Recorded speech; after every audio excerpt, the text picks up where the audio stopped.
Europe is called the Old World. However, it is not because the continent is older than the others. The reason for that name is cultural, not geological. Europe is renowned for its splendid capitals and rich culture. We take for granted the European blend of antique, medieval, and ultra-modern architecture. In fact, it's the result of 3,000 years of history. In the process, new cities, whole empires, and civilizations have appeared and vanished. We rarely think about our origins, so let's go back some 10 centuries and consider the circumstances. There was no Moscow back then, no Berlin, Prague, Amsterdam, Brussels, Warsaw, and none of the northern capitals. In the year Christ was born, only 9 of today's European capitals existed, and in 753 BC, Anno Urbis Conditiae, the year that Romulus founded the Eternal City, only 2 of today's capitals could be found on the map of Europe, Athens and Sofia. My name is Terry. I was born in London, but I've lived here for about a decade. I am a Sophian. Sofia is my city. This city's European atmosphere, its Mediterranean spirit makes me feel Celtic, Roman, Thracian, Hellenic. But above all, I feel cosmopolitan. Sofia is ancient, but it hasn't grown old. It's grown extremely wise, like the translation of its name from the Greek, God's wisdom.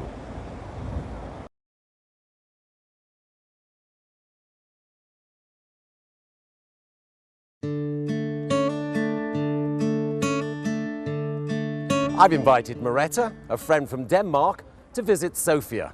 She arrives today.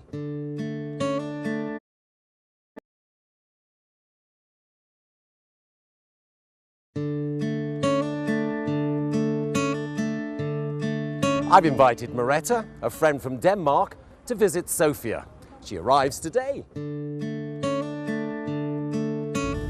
Most foreigners enter Sofia along Brussels Boulevard, which is named after one of the youngest European capitals. Sofia, or Serdica, is only about 1,700 years older than Brussels.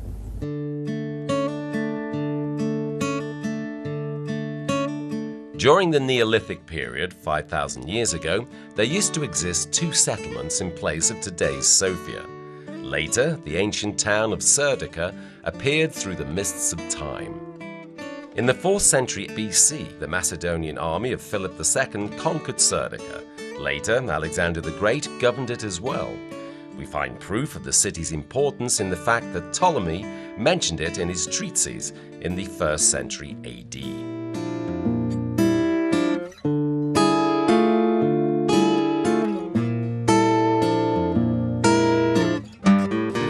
So, Serdica conformed to all the major requirements of a Roman city.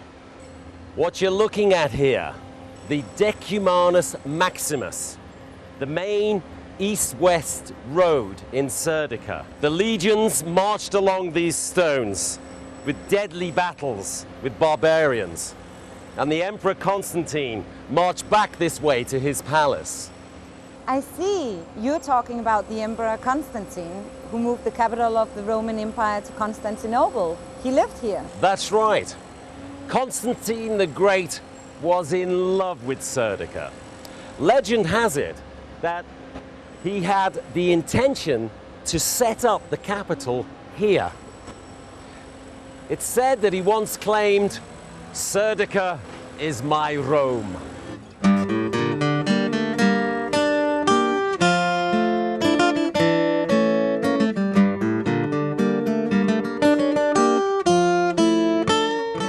So, these are the remains of the old palace complex. It's also known as the Quarter of Constantine. These strange tiles are actually part of the building's heating system. I mean, we're talking 5th century here, you know, when the Romans were thrown out of London by the hordes of barbarians coming from the east. Let me introduce you to the archaeologist Todor Chobanov. This is Moretta. Please, this way. Among the Roman emperors, Constantine was the most important for the development of Europe. In 313 AD, he issued the Edict of Milan, which stopped the persecution of Christians. Christianity became a recognized religion. Suddenly, the empire that had crucified Christ began spreading his religion. Constantine's favorite city became the seat of a bishop and one of the first cities in the world with Christian high officials. This is the oldest functioning church in Europe and one of the oldest in the world, the St. George Rotunda. It was already functioning in 326 AD when the Empress Helena founded and built a church on the Holy Sepulchre in Jerusalem. The church there was destroyed by the Muslims in 1009. The temple in Constantine's palace. It was built of red bricks at the beginning of the 4th century. There are 5 layers of frescoes preserved inside. The first one features images of flowers. It is a Byzantine layer from the 4th century. On top of it, there are 3 layers with Bulgarian frescoes. Angels from the 10th century form the Ascension of Jesus, from the 11th to the 12th century, and a Katitor, portrait of a bishop from the 14th century. The 5th layer features Ottoman designs from the time when the temple was used as a mosque. In Sofia, the town plans from Roman times are preserved even today.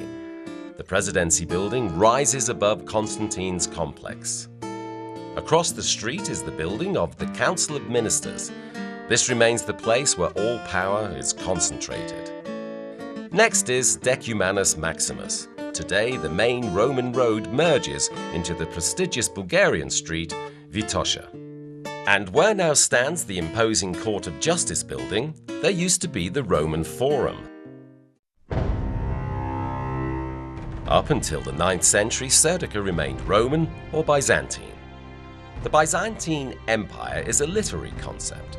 It was first used in Europe in the 16th century to denote the Eastern Roman Empire. Serdica first became a Bulgarian city in 809, during the rule of Khan Krum, and was renamed Sredets. It was from the Bulgarian lands that the most popular pre-Christian cults started, the cult of the horseman, widely spread during the rule of the Roman Severan dynasty. It was during the Severan reign that the fall of the Roman Empire began. These emperors laid the foundations of the future bureaucratic military and monarchy, which replaced the Roman Republic. The horseman is a symbol of substituting the polytheism of antiquity for the cult of one image, one cult, one emperor. Now these votive tablets, they're found all over the Roman Empire, from Britain to Syria. But here, archaeologists found massive numbers of them in a very limited area, which means the cult originated here.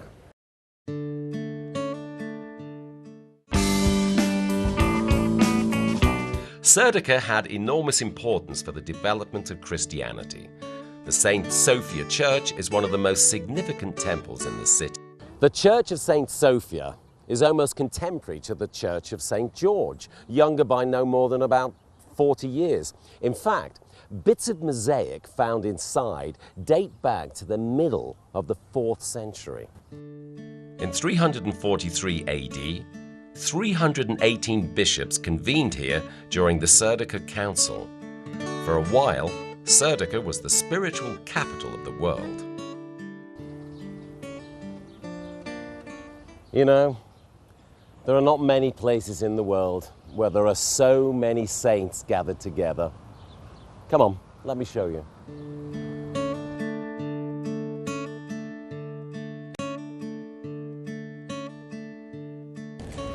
So, Father, what did the Serdica Council mean to the development of Christianity? The initial intention was to hold an ecumenical council here, where the hostile bishops of the East and the West would reconcile. But it didn't happen that way. During the Serdica Council, the first version of the Nicene Creed was ratified. The construction of the church lasted 1,600 years. Today's appearance dates back to the rule of Justinian the Great, the last emperor to rule over the whole of the Roman Empire. I believe there is a crypt below, and I've heard that archaeologists keep uncovering new sepulchres and catacombs. During the Serdica Council, the bishops exculpated Saint Athanasius the Great, who had previously been dethroned as Bishop of Alexandria. Most probably the church was initially intended as a cemetery, but during the Second Bulgarian Kingdom, it received the status of a bishop's cathedral. With respect to architecture, it resembles the St. Alexander Nevsky Cathedral. Which is where we're going next.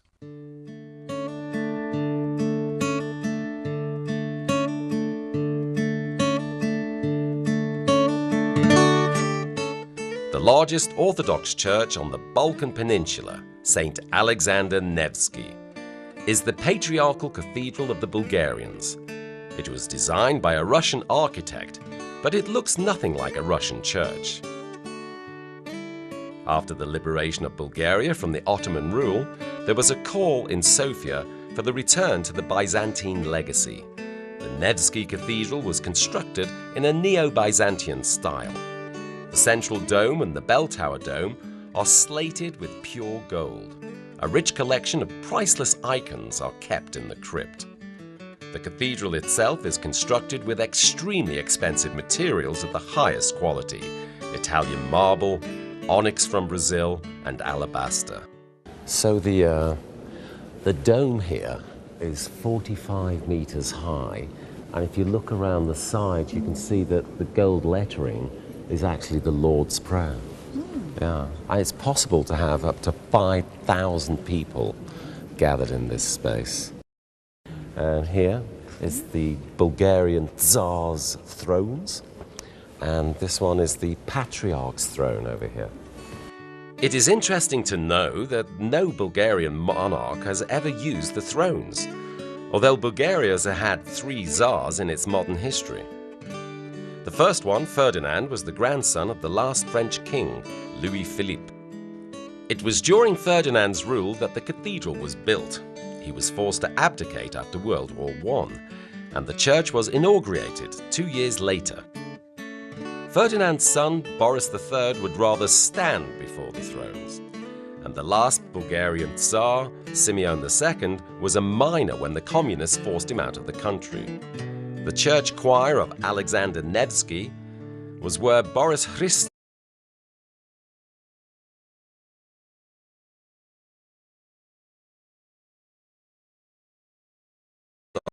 later.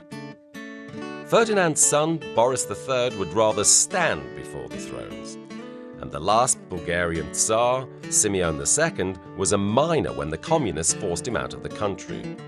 The church choir of Alexander Nevsky was where Boris Christoph's amazing career started. He is often called the greatest basso profundo of the second half of the 20th century. The bell tower is 53 meters high.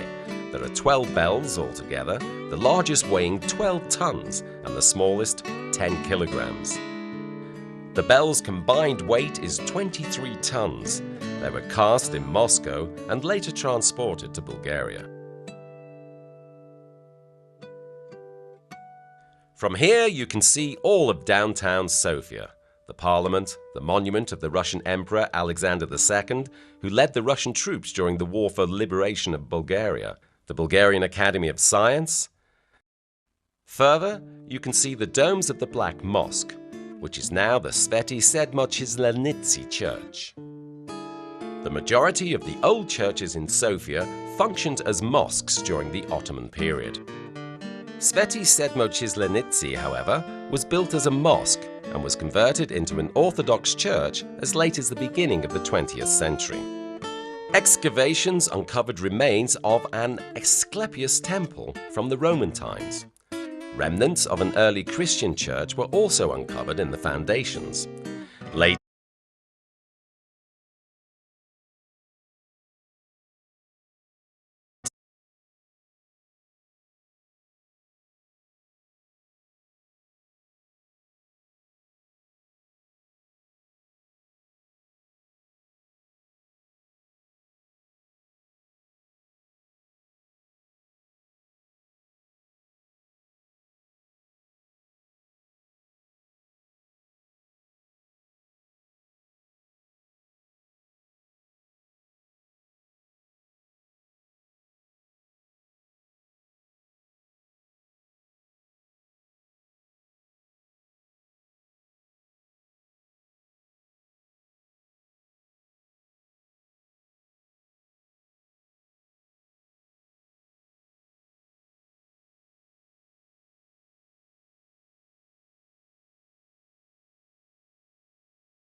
chapel from the Roman times.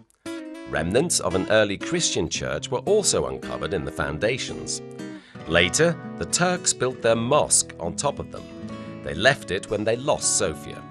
For a while, the building was used as a prison, leading to its colloquial name, the Black Mosque.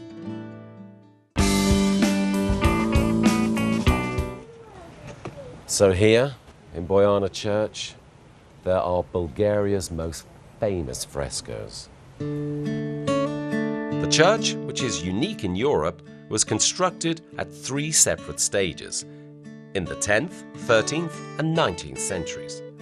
At different points, it was a family chapel and the tomb of a local ruler. In the 13th century, Sebastokrator Kolian and his wife Desislava expanded the existing church and had it decorated with frescoes.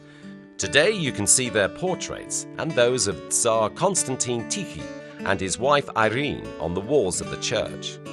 Art historians claim that the Bojana Church frescoes are portents of the European Renaissance.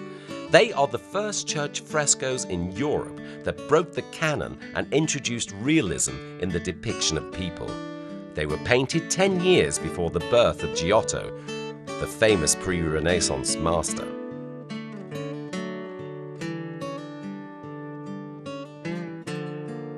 Well, we're going to the peak of Vitosha, and it's called Cherny Vruk, and it's the same height as Mount Olympus. All European capitals are either by the sea or have a river running through them. Sofia is unique because it's situated at the foot of a mountain, Vitosha. It reminds me a lot about the Holmenkollen in Oslo, but this is much bigger. Now, this hut here is called an Aleko. It's actually named after the famous Bulgarian writer Aleko Konstantinov. And he was the man responsible for starting organized tourism here in Bulgaria at the end of the 19th century.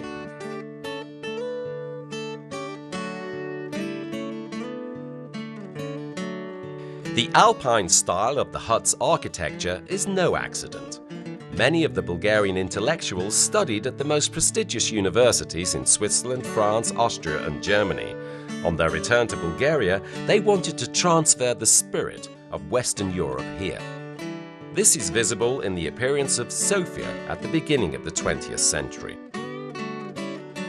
The architects were from Austria, Germany, France and Italy at first, then later Bulgarians. They created the unique look of the city, especially the combination with the Byzantine shapes of the Orthodox churches. This impressive building was the State Printing House at the beginning of the 19th century. Today, it's the Museum for Foreign Art, and it holds one of the richest collections of traditional Indian work, one of the largest in Europe. The Military Club was one of the most imposing buildings in Sofia before World War II. It was the place where officers gathered together, where they brought their wives or companions, and grand Vienna balls were organized here. In the 1930s, the legendary Russian opera singer Fyodor Shaliapin sang on the stage of the Grand Hall. But speaking of opera, Rainer Kabayevanska and Nikolai Gayurov's international careers also started in Sofia. The Bulgarian Academy of Science, an elegant building for the guardians of knowledge. The academy is older than the modern Bulgarian state. It was established in 1869, not as a result of the whim of a monarch, the usual case in Europe, but by a group of enthusiasts from the sciences and arts. Sofia University. St. Clement Ohridsky is the oldest higher education institution in Bulgaria. The first professors here were foreigners, mainly Czechs and Austrians, invited here by the Prince Regent Ferdinand. After the October Revolution in Russia, a new wave of professors was invited here, this time mainly white Guard emigrants. The university has always been the center of opposition. The students here were the most vehement anti-monarchists. During the communist era, this was the only place where opponents of the regime congregated and worked. The building was erected thanks to the financial donation of two brothers, whose monuments are seen by the main entrance. Evlogi and Hristo Georgiev were rich merchants, millionaires who lived in Romania.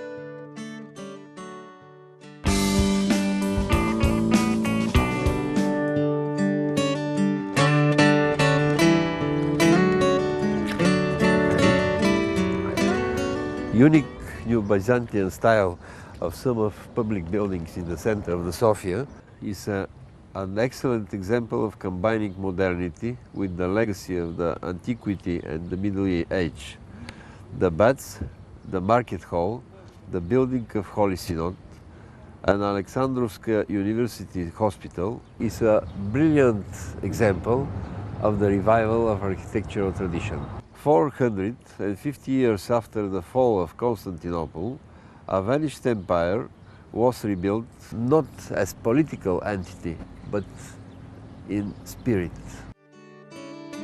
The majority of these buildings were designed by the distinguished Bulgarian architect Petko Momchilov. Only 28 years old, he won a competition against Gustav Eiffel. The project for a bridge in Budapest was later commissioned to Eiffel, but the outcome of the competition was nonetheless an indisputable recognition of the young Bulgarian. In the very heart of Sofia is the so-called Square of Tolerance. Within less than 300 meters, you can see temples from 4 of the world's major religions. Across the street from the market hall is the Banyabashi Mosque. It was built in the 16th century and was designed by the prominent Ottoman architect Mimar Sinan, the architect of the famous Selimiye Mosque in Odrin and the Suleiman Mosque in Istanbul. This is the Sofia Synagogue. It's the third largest in Europe after the ones in Budapest and Amsterdam. It was built using the design of the Vienna Synagogue. Unfortunately, the original temple was destroyed by Nazi troops.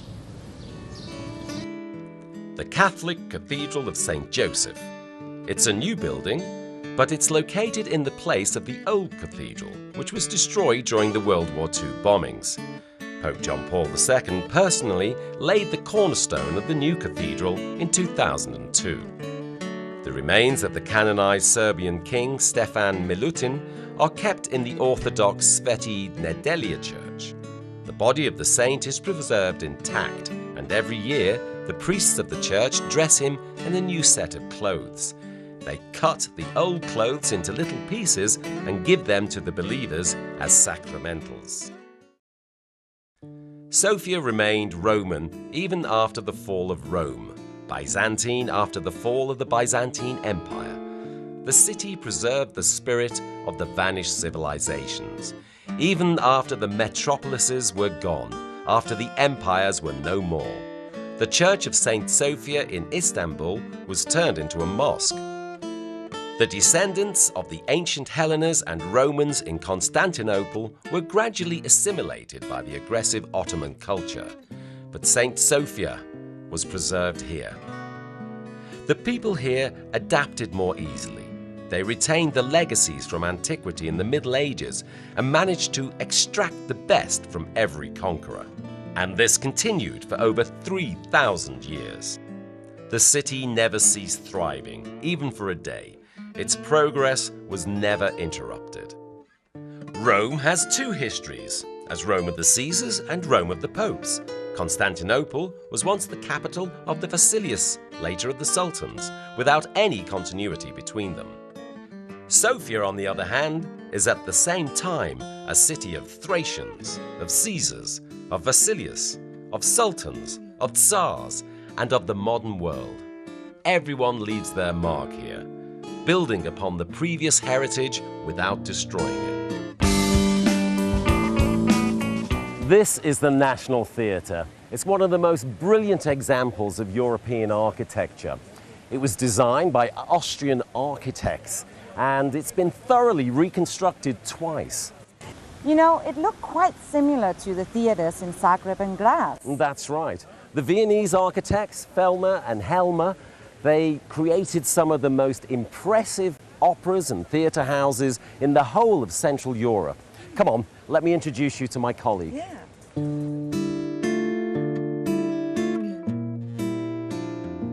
There are over 10 theaters in Sofia. In Theatre and Film Academy, we study Stanislavski's system, but we often break the canon.